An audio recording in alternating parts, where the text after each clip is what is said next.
because I feel like that's where my calling is. So, what do you guys think about what do you think is the number one barrier for a successful resuscitation? What is the number one thing that keeps us from having success when we resusc or try to resuscitate someone?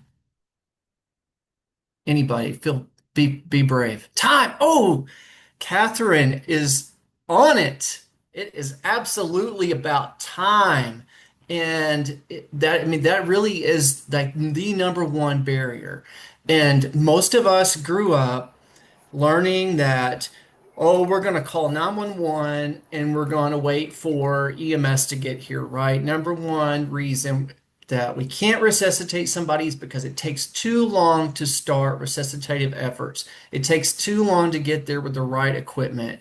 And so we know just from history alone that if we can train more people, we call this a force multiplier, right? So the more people we train and not just train, but also empower, um, the greater our success is because I mean, think about the number of people, you spread that out, and then they're going to be able to get to the patient quicker, start CPR, put that pressure on that major bleed, get there with Narcan, get there with the AED, get there with the proper equipment. So we know that we can turn that tide if we can get there faster.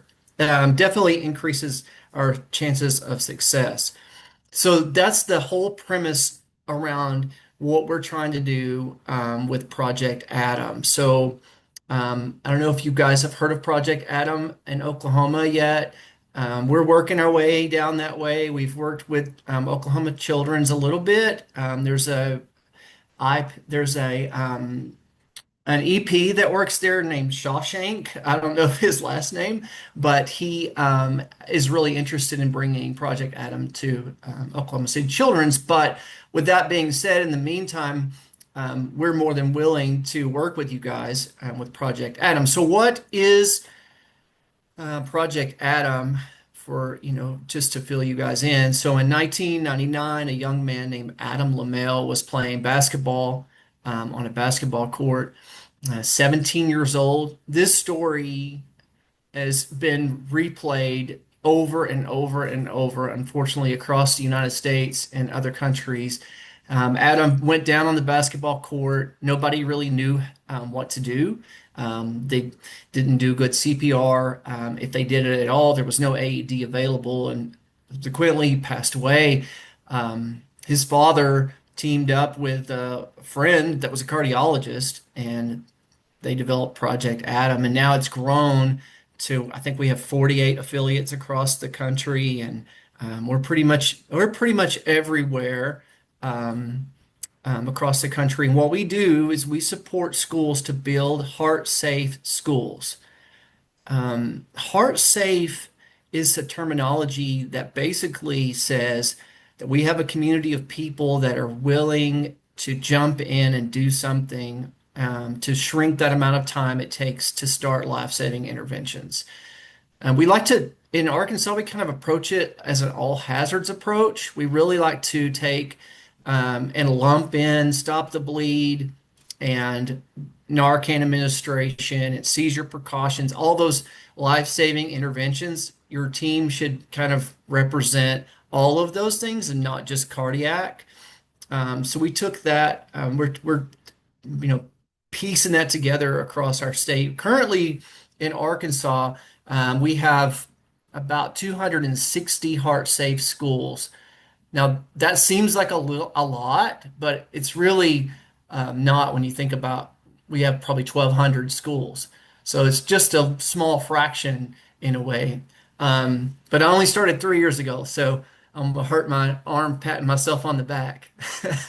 We're getting after it. And a lot of our larger districts, you guys are probably familiar with Springdale, Arkansas. It's our largest school district, 23,000 kids, I think, and they're all heart safe schools. And we've actually had a save over there, a bus driver pulled up. And so another thing you to think about, this is not just for pediatrics, it's also for for the adults that are in the building too, So bus driver pulls up last semester at Walker Elementary School in Springdale, drops all the kiddos off and walks into the lobby, collapses in the lobby. This is all on YouTube. There's a really nice video. And as soon as he hits the ground, they pretty much started CPR right then. The SRO stepped into the school nurse or stepped into the office there, grabbed the AED off of the wall, and delivered a shock. And they got him back like immediately. And we've lots of these stories. In fact, last weekend in Cabot, Arkansas, though it was the Thanksgiving break had started and they were doing a basketball tournament. A referee was out on the floor and collapsed, and they started CPR in 12 seconds on him. I would just watch the video. 12 seconds to get CPR started, and then they shocked him at 96 seconds, and he was awake and talking when EMS got there. So, and he's doing great. And we've had several conversations via email. So, we know we can save lives if we can get there quick. So that's what it's all about. So you're probably saying, like, what does it take to be a heart safe school? So we've kind of developed 4 steps to becoming a heart safe school. So the first thing we like to do is a risk assessment of your school. And on Project Adam website, there's a kind of a checklist. But really what we're looking for is to make sure that your equipment is accessible and able to get anywhere on campus. So the end goal is to be able to start CPR in 60 seconds anywhere on campus and be able to defibrillate with your AED anywhere on campus in 3 minutes. So if you're thinking about your school setting, sometimes it's difficult to get from point A to point B in 3 minutes. 3 minutes goes by pretty rapidly because you're going to have to get the thing turned on and then be ready to shock. So you're trying to get that done in under 3 minutes. So the risk assessment is all about equipment. So that's the step one of the 4 steps, the risk assessment. And I usually go out to the school, do a walkthrough with them, look at their AEDs. There's a couple of things that we really look for. So we want to make sure that that thing is accessible. So in other words, not locked up behind a door, right? So if it's locked up in the school nurse office and you're not there and somebody goes down, how horrible would that be? I think a worst case scenario is if there's a door between you and the victim. So, or you're with the victim and there's a door between you and the AED, right? So like if you're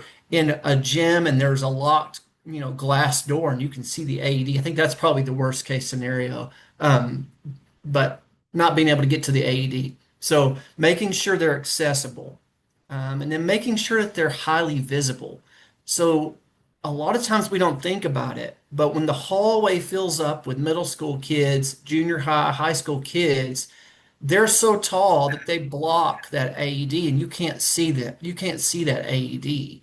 That's why those AED signs are up high above head level so you can see them across the crowd of people.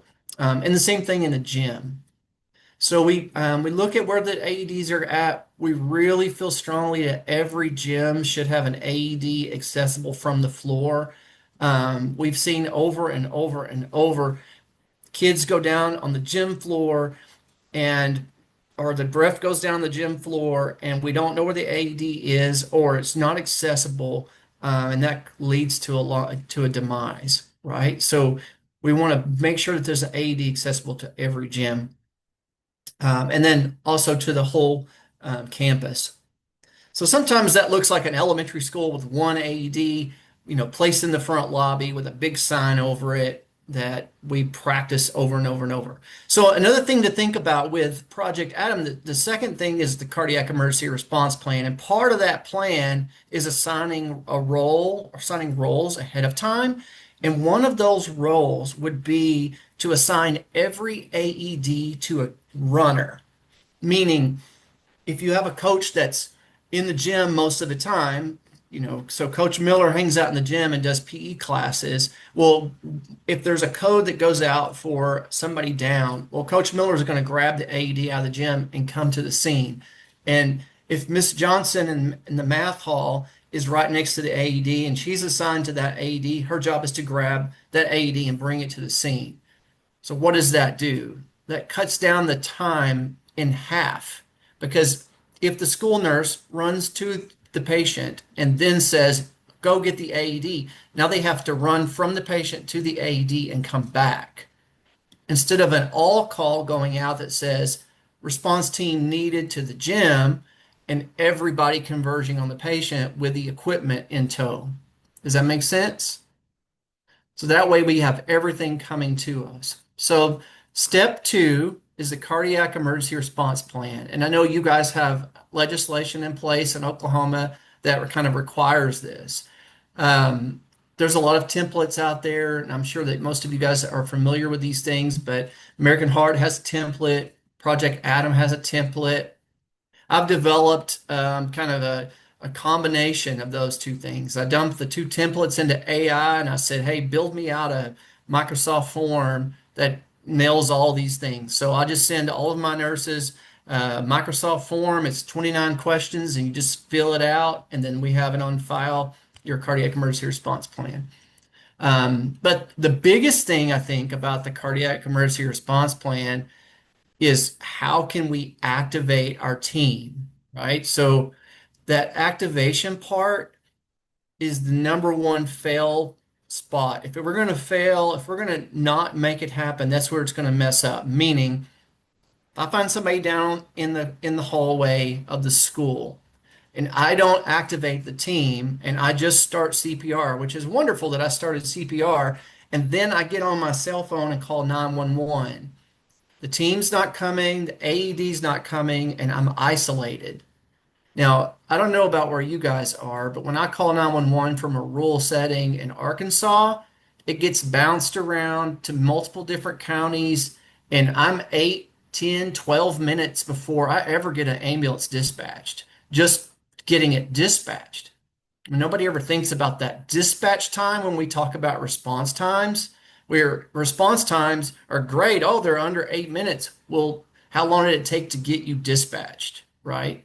So go back to what we said is the number one barrier, and that's time. So we have to find a way to access or to get your team coming um, quickly, right? So we got to get them there in 60 seconds. We got to get them there in 3 minutes with the AED. So we know that that's the ticket here. And so building out a response plan that looks something like I find a victim down, I go and push the button on the wall, right, that gets me the secretary in the office. And while I'm waiting on them to pick up, I'm already started chest compressions, right? I'm doing compressions and I'm saying, we need the response team to respond to the cafeteria. And the secretary in the office realizes what I'm saying, hangs up with me, all call across the school, response team needed to the cafeteria. Everybody knows their role. I've got somebody going out front with a flag, literally. I know that's silly, but they're out front with a flag, waiting on that first responding unit to bring them in. I've got the secretary calling 911, so I don't have to worry about it at the scene. And then I've got multiple people coming to do chest compressions. I've got multiple people coming with AEDs from across the school, bringing all of the medical equipment that I could possibly need to save a life, which is not very much, really, if you think about it.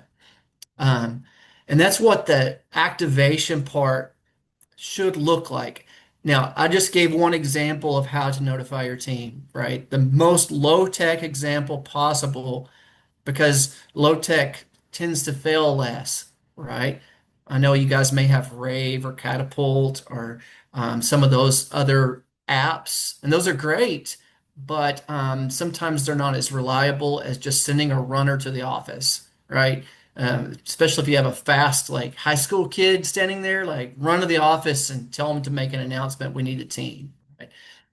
Um, there's a lot of other ways to get that done, but that activation part, when you're building out your cardiac emergency response plan, really focus on that part and get that part right because you can build a wonderful response team, but if they're not activated, if they're not notified, it's really a waste. And really, that's the best way to save a life. So step two, cardiac emergency response plan. Step three, build your team and run practice drills. And the more practice drills you run, the more successful you're going to be and the faster you're going to be. And these people really get into this. There's a lot of competition and they really hustle, and it's amazing to watch. They get it done so fast sometimes, it blows my mind. And they're so excited and they're so proud of themselves. It's wonderful to see people just, working together and collaborating and just coming together to save lives. It's beautiful. And then step four, what we do is the designation drill. And that's the final step. It's a day that you guys would know that the coordinator was coming, and we would show up. You would know what time, but not where on campus we would land.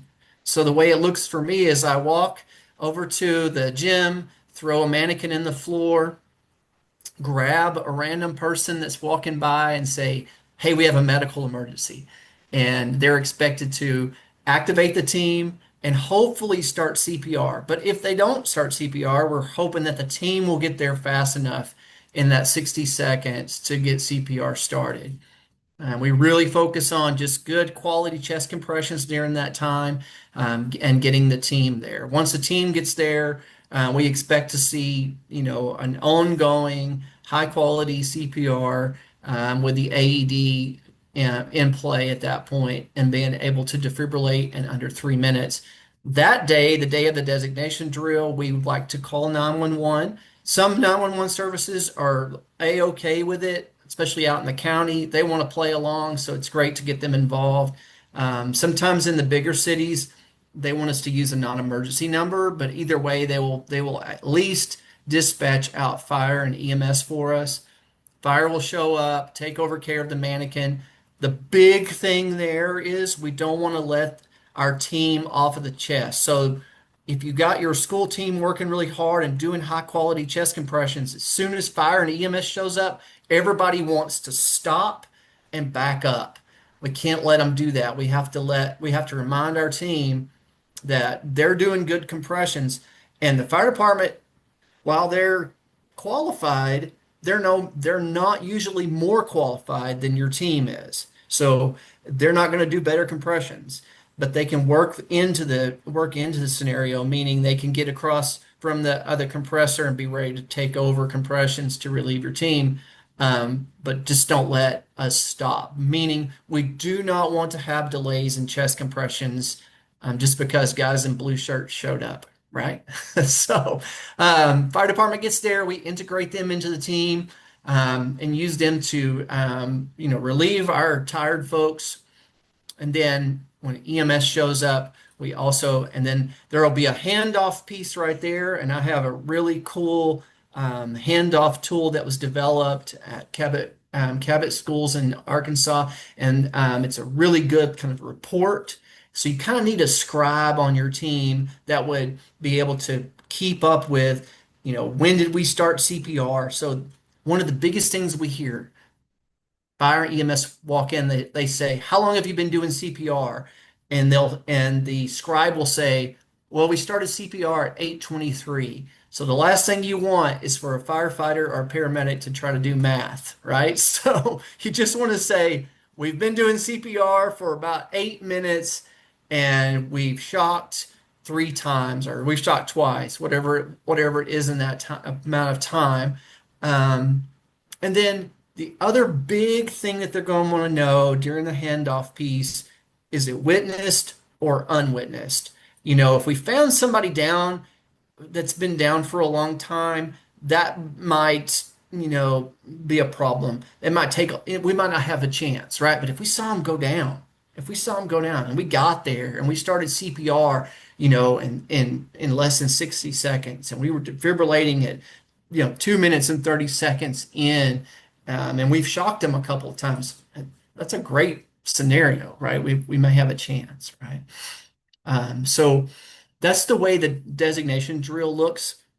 Here in Arkansas, I push EMS a little bit into the scenario, depending on where I'm at. So in more rural areas, I don't want to embarrass anybody, but when I'm in a really like high functioning like Northwest Arkansas Fire Department EMS service, these guys are like on a different level, and I push them into a VTAC, VFib, or maybe into a PEA algorithm.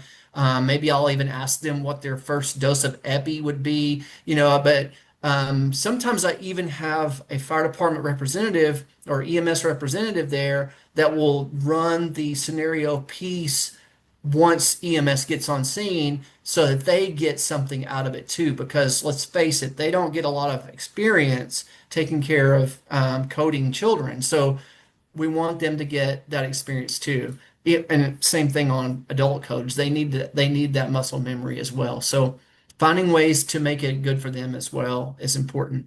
And then we wrap it all up with a really nice debriefing. We talk about what went good and how did it feel, and we talk about what we could do better next time.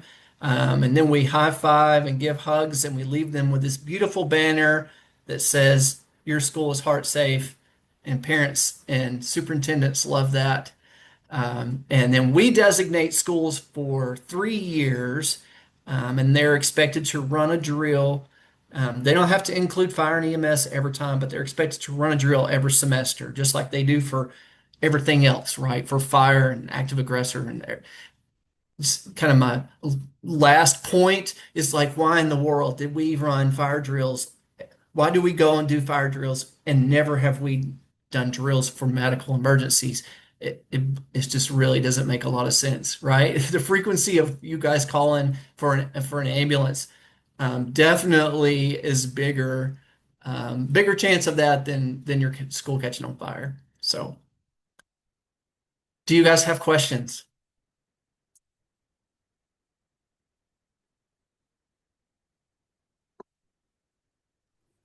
We've got some questions in the chat.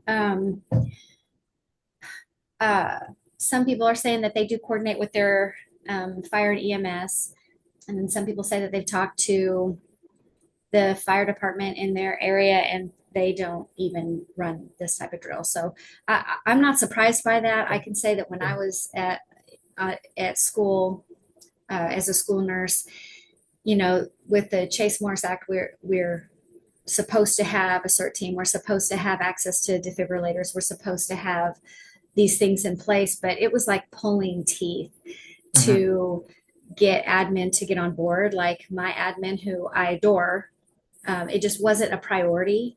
Yeah. It was, well, this is just one more thing on my plate. I Mhm. don't know what to do about it. And um, it is especially at the high school level when you've got so many sports going on, it is a big deal to Mhm. make sure that we have these things in place.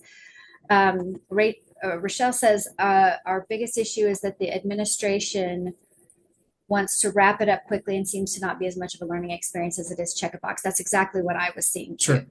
Sure. Yeah. Well, just to speak to that, so I always tell administration, I'm like, okay, this is only going to take about 30 minutes, and this is going to sound like a kind of a slap, but I mean, who's going to tell these parents if their child dies on their campus, right?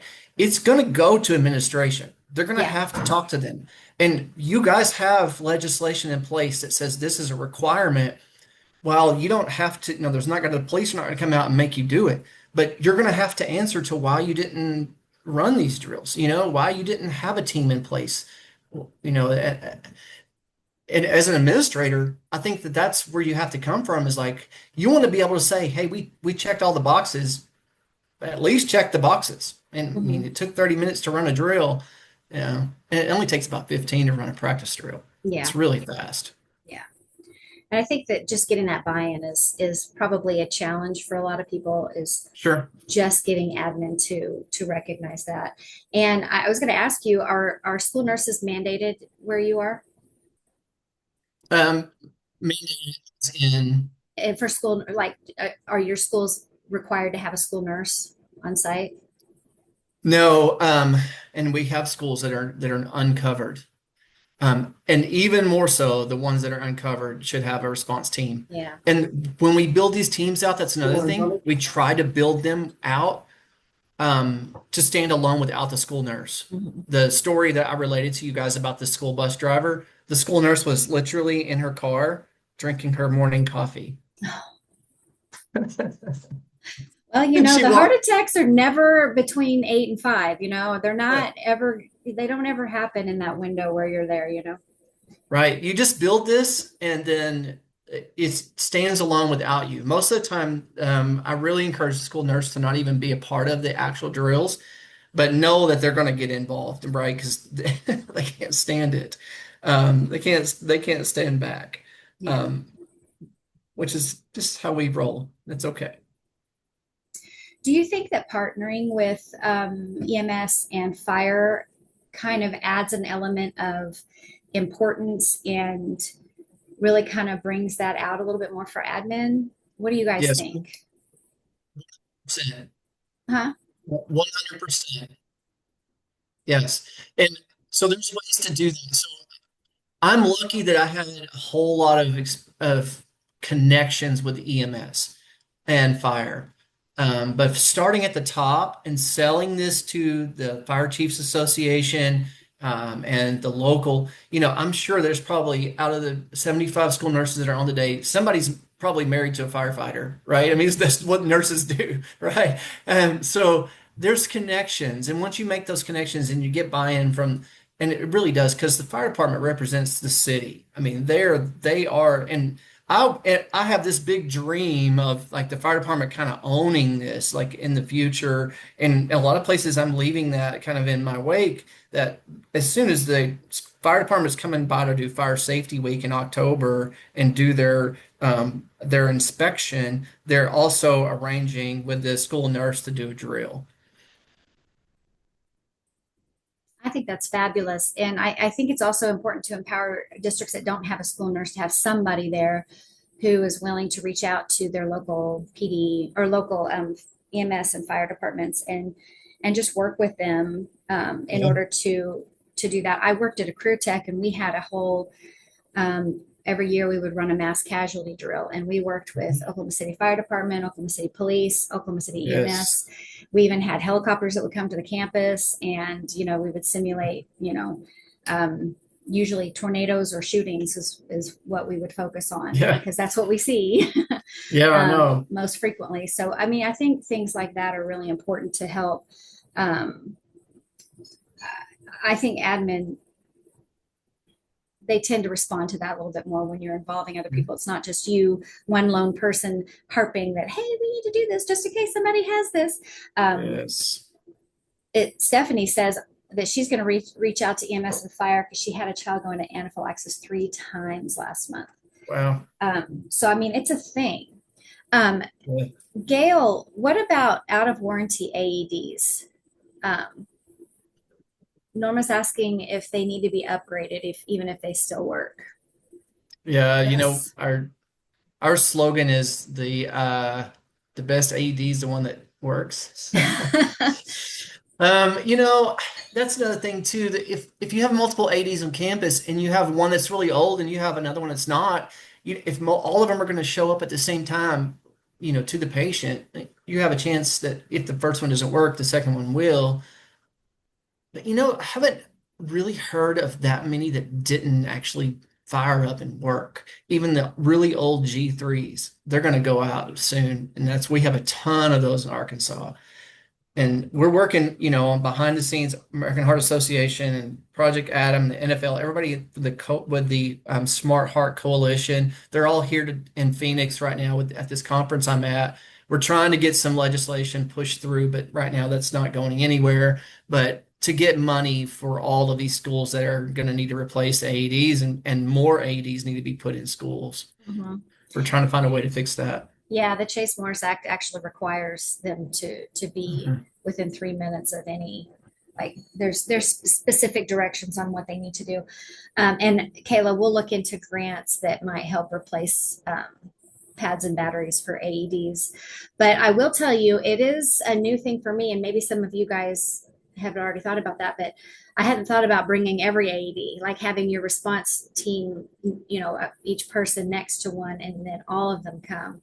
It's actually a really good idea because you never know if something, I mean, the schools are supposed to check them monthly. and make sure that they're viable and that everything's working on them and nothing's expired and the pads are good and they are all supplied and everything. But um, oh, Amber says you can use TSET money for ADs.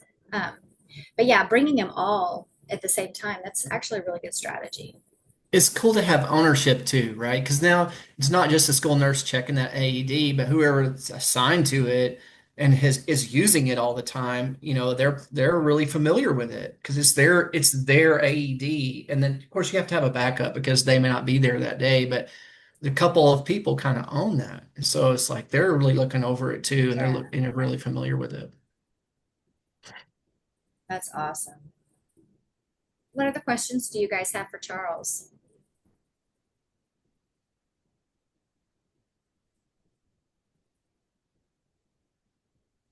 And we can share my email address and stuff with everybody, and you guys can send me. I can come help you. We can heart safe your school. It's not a big deal. We can figure it out. So I actually worked with the nurse in Vian. Is it Vian? Is that how you say it? And we did their schools. So I think they have three schools there that are all heart safe with Project Adam. So we can cross the border if we need to. I love it. Well, Charles, is there a cost to you coming out and working with the schools? How does that? No, no, there's no cost at all, really. And if we identify that you need more ADs, that's the only cost. That risk assessment, and sometimes that's the case. Some of the bigger schools, we just did Bentonville, and I know that there was, I think they're going to end up having to buy like 23. And the reason is, I mean, there are 26 campuses, right? And there's 22,000 kids, but they grew so much over the years and they didn't really look at the AEDs. I mean, I'm going to kind of tell on them, but Bentonville High School has a north and south building, and the south building is 3 stories. There's only one AED in there. Mm, So that's not going to work, right? So at least one per story, that kind of thing. So they're having to buy a few AEDs, um, but it'll be fine. We can do that. We can afford to pay for safety. yeah, So, I and agree. then there's some special pricing with Project Adam too. Excellent. Um, Catherine, I would assume that it would be best to get district approval so that all of the sites in the district can get, um, if one site's going to do it, I would assume it would be good for all the sites to do it. I don't know that you Sure. have to, but I would think that would be best practice, is to have all the sites be school safe. Um, That would be good. yeah, I was going to ask you a question and I forgot it. I'll think of it at 3 in the morning and text you.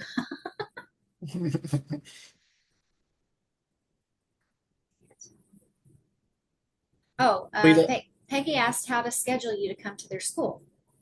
oh, just send me an email and we'll work it out. We'll figure it out. Figure it out. And I'm going to put his email in the chat here so you guys will have it. It's really fun. I think, it's a little bit of work up front, it is, but you probably already have a lot of the things in place. It's just formalizing what you already do. Most school nurses have some sort of a plan in the back of their mind, and they know who they're going to call on, and they have those trusty people, that they're going to call on. But just thinking through the roles and who you would assign to it. One of the things that we've seen that works extremely well when you set up your actual patient care and you're thinking about compressors, the getting up and getting down causes long delays in chest compressions. And so we've really seen what we think is the most effective way is for people to be across from each other with the patient between them. The compressors will do 30 and 30 and just swap out every single time instead of doing 2 minutes of compressions. Does that make sense? So just say you and I were doing compressions, you would do your 30, and when you would get to 26, 27, 28, 29, I'm already hovering over the chest and I'm ready to go as soon as you do that. And so we'll let the respiratory tech, we'll let the person on airway give a couple of breaths, and then boom, boom, boom, right back on the chest. And then also, while the AED is charging, continuing to do compressions all the way up until the point we're ready to actually push the button. Um, just shrinking that amount of time off of the chest. Yeah. Charles, is this something that people would have to do annually in order to remain a safe, considered a safe school? So we do a 3-year designation. So every 3 years, come back and do a designation drill. But that could look like in the future, depending on the relationship you have with the fire department, it could look like the fire chief or the training officer at the fire department reaching out to me, and I'll send them the scorecard, and they'll actually do it without Mhm. without me being there, right? Yeah, I would be there for the original designation, but yeah, so 3-year designation, but every semester running a practice drill at least. yeah. And I would say that it's important to make sure you're evaluating your CERT team because turnover, people come and go. Absolutely. You want to make sure that you're still having everybody on there that needs to be. Absolutely. Um, so we have a question. How many people do you recommend being on a response team and how many individual roles should be assigned? Do you have a list of roles? Yeah, absolutely. So I think you can only get away with a minimum of 8. And I know that sometimes at a school that's a stretch, but a couple of those are already in place. So thinking about your secretary as your communications person, that's one, you really want to get a flagger. You really want somebody out front to bring EMS. They love that. They love pulling around the corner and seeing somebody waving a flag and telling them where to go because you just don't know where to go, right? So that's two. You really want a couple of team leaders. You need to think about who could, in the moment, put a team together, not just at the point of the patient, but also at looking at the big picture of, making sure we have crowd control covered, making sure the kids are going back to where they're supposed to be, lockdown, all those things. So the team leader, you need a couple of compressors, like we talked about, across from each other. And then you also need an airway person. Now, the airway person could run the AED potentially. That they could get away with that. You could do that, but and then you really want your every AED in your school to be assigned to someone. So that's kind of the roles as they look. Now, I have schools that are 35 members deep.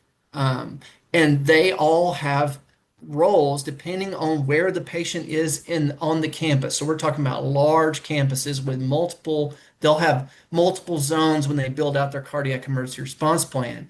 And if you're in zone one and you're Mr. Johnson from the west side of the campus, your job once you get there is going to be to do chest compressions. But if it's in your zone, then you're going to be the first one to the patient. You're going to be there the first one with the AED. So that's kind of how they build out their plans. And I have tons of examples of this I can share. But that's kind of the roles that you have to at least minimally have in place. Now, on that point, everybody doesn't have to know CPR. Everybody doesn't have to have a CPR certification, I should say. Now, we would love 100% of all staff members to have at least hands-only CPR. I mean, that just makes the most sense, right? Because then they can respond immediately and just do chest compressions, and that could save lives. But we don't have to have the flagger be CPR certified, right? And that's another thing. Like if you can train them to do it and empower them to do it, and you can check them off, that's really what it's all about for us. Yeah, Rochelle just said what I was going to say. Chase Morris requires CPR all certified. CERT team members to be CPR certified. Right. And this, if we but that doesn't include your communications person really, or your flagger, right? You could eliminate them from your CERT team because their role is not patient care. Mhm. But then you're only talking about 6 or 8 people that are CPR certified. I mean, that's really not that many, right, Yeah. to get certified. And then I found a lot of good luck with the fire department and EMS services jumping in and helping teach CPR and certifying people too. That's another great resource. Yeah, and I think especially rural areas that, are looking at a 30-minute window between calling 911 and getting someone to be there. I Yes, think the more members, staff members that are certified, the better, because then you absolutely. have those resources. Um, yeah. Yeah. Um, Yeah, those rural schools, we really focus on all hazards response, like really making sure that we have a lot of people that are trained to stop the bleed, a lot of people that are trained in Narcan administration, seizure care, anything life-threatening, really beefing up those teams. love it. Um, so the 29 question scorecard, Stephanie asked if that would be available. Yeah, I can do that. I can send that for sure. And that's the cardiac emergency response plan. So if you want to work with us to designate your school heart safe, we do a like a pre-survey, just gets you kind of in my little dashboard or whatever, but then it triggers the cardiac emergency response plan, and that would come to you, and then that would be on file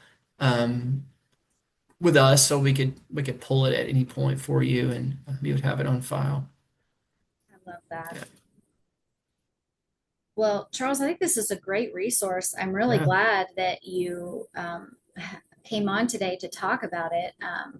I will say we have a school nurse conference in July of every year, and I think it would be a great breakout session Yeah. for you to come and really just talk to the nurses about it and offer them resources. And then I would imagine if the nurses are aware that you're coming and have kind of already heard about it and we're sending out this information, that they could maybe talk to their admin to go ahead and Sure. sign up or talk to you about getting that scheduled. Because I can tell you, I think a barrier that I'm seeing across districts is people just don't know what to do. They don't know. I mean, they're required to have this certain team put together, but they have no Yeah. idea how to do it. They don't know how to do the drills. They don't, Yep. it's very vague, and so having some guidance for that, I think, just takes the work out. Yep. And it just gives them step one, step two, step three, step four, and then you can get it done and be safe. And That's what we do. That's what I yeah, love to do. So I'm happy to help do that. Yeah, you're absolutely right.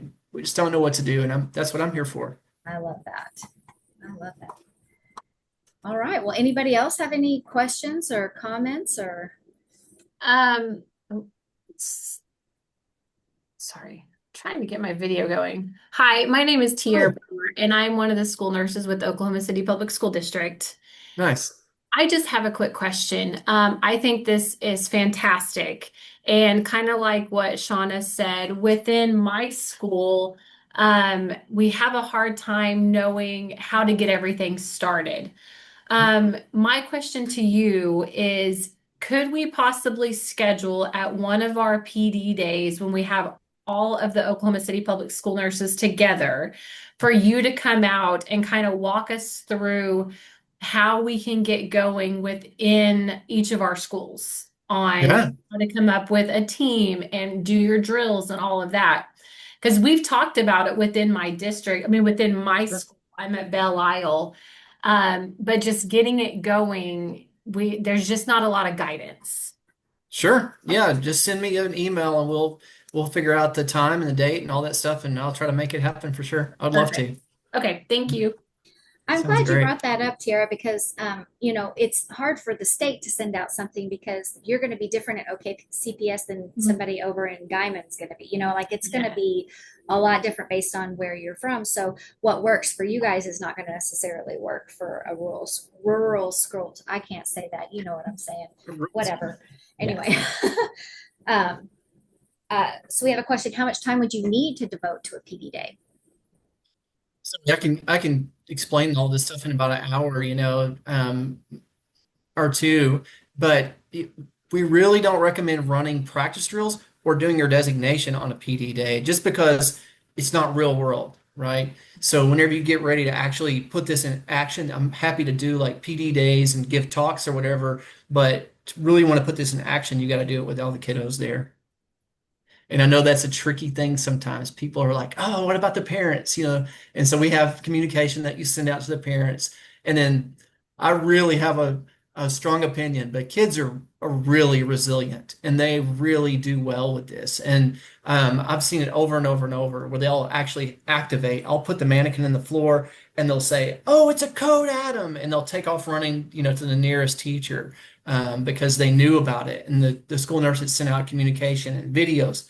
Several of my districts have made really cool educational videos to send out to parents and explain what we're doing with Project Adam and Heart Safe. I think the PD day would be really good for setting up the CERT team, Sure. identifying roles, figuring out, how to run a drill, just kind of going over that boilerplate stuff and getting things set up so that they can then go forward and do drills. Absolutely. And then you come back for the designation, or I don't know how that works, but Yeah, just based on the steps you gave us. that's exactly right. That's exactly right. I love it. All right. Any other questions or comments? Gail, do you want to add anything? I feel like I've been talking the whole time. I'm good. I mean, I think it's all been great. So thank you, Charles. Yeah. Thank you guys.